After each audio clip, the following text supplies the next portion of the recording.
فکلی بس کھاؤ یا پھر کھاؤ، وشربی اور پیو، وقری عینا اور ٹھنڈا کرو آنکھ کو، کیونکہ آنکھوں کا جلنا تکلیف کا باعث ہوتا ہے اور آنکھوں کو ٹھنڈا کرنا سکون کا باعث ہوتا ہے.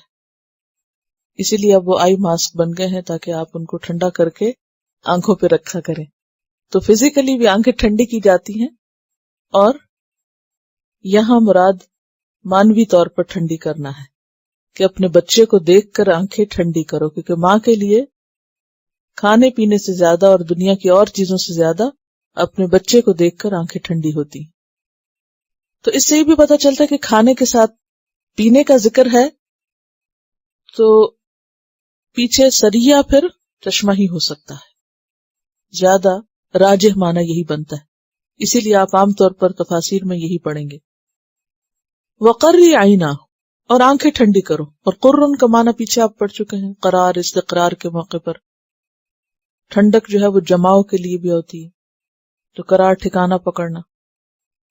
فَإِمَّا تَرَيِنَّ پھر اگر تم دیکھو، تَرَيِنَّ جو ہے نا یہ اصل میں رآ ہے. رآ کا کیا معنی ہوتا ہے؟ دیکھنا. رؤیا بھی اسی سے ہے. تو ترا تھا اور نون تشدید والا تاکید کے لیے. فَإِمَّا تَرَيِنَّ مِنَ الْبَشَرِ أَحَدًا پھر اگر تم دیکھو انسانوں میں سے کسی ایک کو، فَقُولِي تو کہو، انی نذرت للرحمن صوما بے شک میں نے نظر مان رکھی ہے رحمان کے لیے روزے کی. اب ویسے تو کھا پی رہی تھی، تو یہ کس روزے کی بات ہے؟ یعنی شروع میں کہا کھاؤ پیو اور پھر کہا روزے کی نظر مان لو. تو یہاں مراد چپ کا روزہ ہے کہ بات نہ کرنا. کہا جاتا ہے کہ ان کی شریعت میں تزکیہ کے لیے یہ طریقہ اختیار کیا جاتا تھا. فَلَنْ أُكَلِّمَ الْيَوْمَ إِنْسِيًّا پس ہرگز نہ میں کلام کروں گی.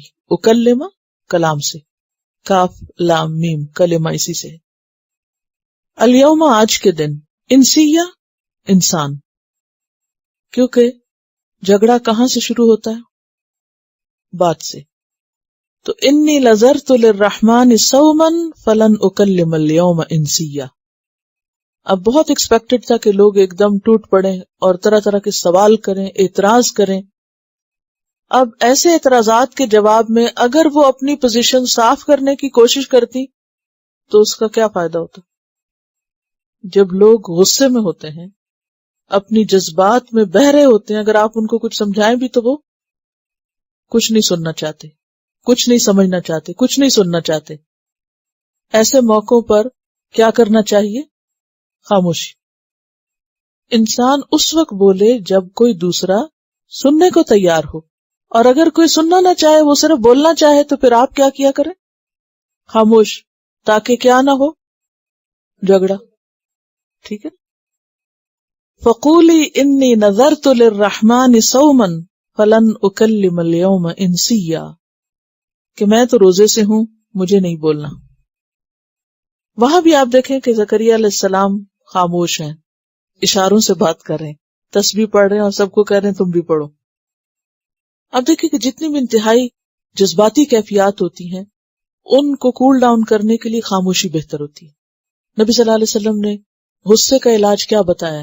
اذا غضب احدکم فلیسکت جب تم میں سے کسی کو غصہ آئے تو چاہیے کہ چپ ہو جائے، خاموش ہو جائے. اسی طرح یہاں پر جب اعتراضات سنو، لوگوں کی طرح طرح کی باتیں سنو، تو جواب میں کیا کرو؟ خاموشی. بولنا نہیں، صفائی نہیں پیش کرنی، جواب نہیں دینا، کیونکہ یہ بات کسی کی سمجھ میں آ ہی نہیں سکتی تھی. یعنی خاص طور پر ایسے مواقع کہ جب آپ کی بات دوسرے کو سمجھ نہ آئے تو پھر بہتر ہے کہ انسان خاموش ہو جائے. اللہ تعالیٰ نے اس پوری تاکید کے ساتھ کہ کھاؤ پیو، اپنی آنکھیں ٹھنڈی کرو اور کسی سے بات نہ کرو.